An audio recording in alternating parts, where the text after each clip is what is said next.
Eating a high-fiber diet. Introduction. Dietary fiber adds bulk to your diet and makes you feel full faster, helping you control your weight. Select true or false. Correct. Dietary fiber also helps digestion and prevents constipation.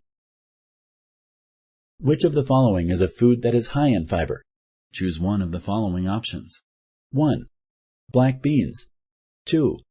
Broccoli. 3. Berries. 4.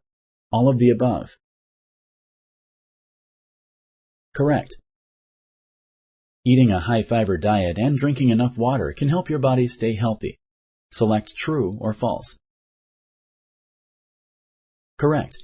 Foods that are good sources of fiber can be included in every meal and snack. You should also drink plenty of water. When you start a high-fiber diet, should you eat more than the recommended amount of fiber right away? Select yes or no. Correct. Increasing dietary fiber too quickly can cause bloating, cramps, or gas. Add fiber to your diet slowly. Thank you for using Explain.